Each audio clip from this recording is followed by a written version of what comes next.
Everyone, welcome back to love and Mitabela ব্লগসে তোমাদের সবাইকে অনেক অনেক স্বাগত জানাই। তো আজ ডেলি ব্লগ নিয়ে চলে আসলাম তোমাদের মাঝে। হোলি, তো আমার তরফ থেকে তোমাদের সবাইকে হ্যাপি হোলির অনেক অনেক শুভেচ্ছা। আর তোমরা যারা আমাকে সাপোর্ট করছো তাদেরকে থ্যাংক ইউ এবং মোস্ট ওয়েলকাম আমার চ্যানেলে। যারা আমার চ্যানেলে নতুন আসছে তারা আমার চ্যানেলটা সাবস্ক্রাইব করে নিও, বেল আইকন ক্লিক করে নোটিফিকেশনগুলো পৌঁছে যাবে তোমাদের কাছে। মানে স্পেশাল কিছু, তো চলো আমি বাজার করে আসলাম, বাজার থেকে আমি মাটন নিয়ে এসেছি। তো আমি এখন মাটন রান্না করবো, তো চলো তোমাদের দেখাই।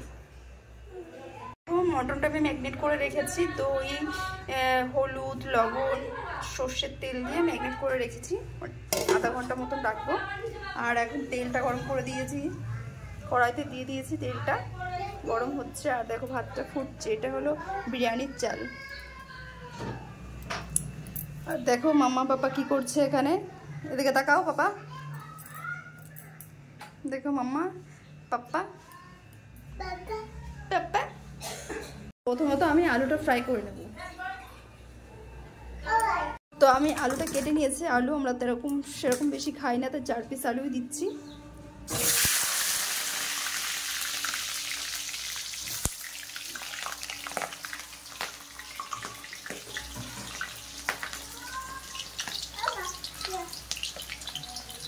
আলুটা আমার ফ্রাই করা হয়েছে, পেঁয়াজটা কুচিয়ে আমি দিয়ে দিয়েছি।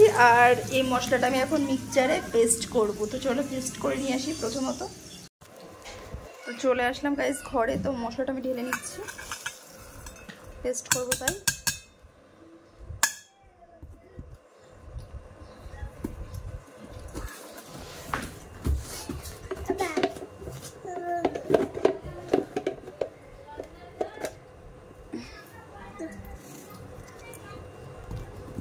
তো দেখো বসিয়ে দিয়েছি, কারেন্টের সুইচটা বুঝবো এখন। তো দেখো পেস্টটা হচ্ছে, পেঁয়াজটা ফ্রাই করা হয়ে গেছে, মশলাটা দিয়ে নেবো এবার।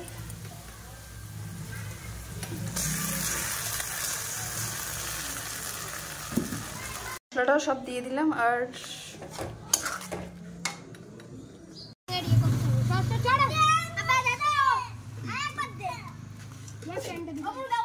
তো বাচ্চারা সবাই দেখো হোলি খেলছে।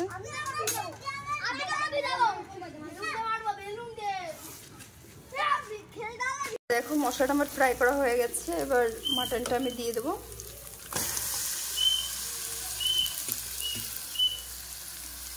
আমার মাটনটা দেখো কষা হয়ে গেছে একদম।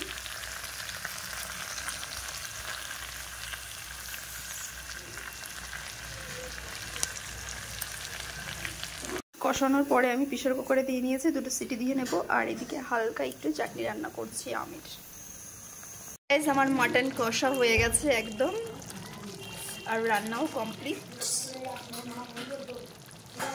গাইস আমার মাটন রান্না করা হয়ে গেল। তো দেখো কেমন হয়েছে কমেন্ট করে তোমরা জানাবে। গাইস রান্নাবান্না সেরে স্নান করে চলে আসলাম। তো স্নান করার পরে এখন একটু এসে বসলাম, এরপরে খাওয়া দাওয়া করব। তো গাইস ভিডিওটা যদি ভালো লাগে অবশ্যই লাইক কমেন্ট করবে। আর এবং কারো যদি কোনো ভিডিও রিকোয়েস্ট থাকে অবশ্যই কমেন্ট বক্সে লিখে দেবে, সেই রিকোয়েস্টটা পূরণ করার চেষ্টা করব।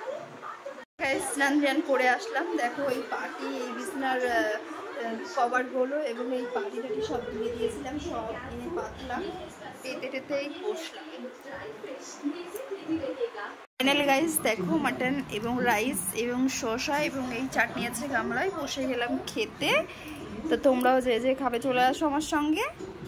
তো মাম্মাও দেখো এখানে খেতে বসেছে, বাবু দাঁড়িয়ে আছে এখানে। তো চলো গাইস আমি খাওয়া দাওয়া করে নিই, তারপর আবার আসছি, ততক্ষণ তোমরা দেখতে থাকো। তো গাইস খাওয়া দাওয়া হয়ে গেছে, তো রেস্ট করছি। তো tata bye bye, next blog নিয়ে খুব শীঘ্র দেখা হবে। আর তোমাদের যদি কোনো রিকোয়েস্ট থাকে রিকোয়েস্ট করবে। তো টাটা বাই বাই।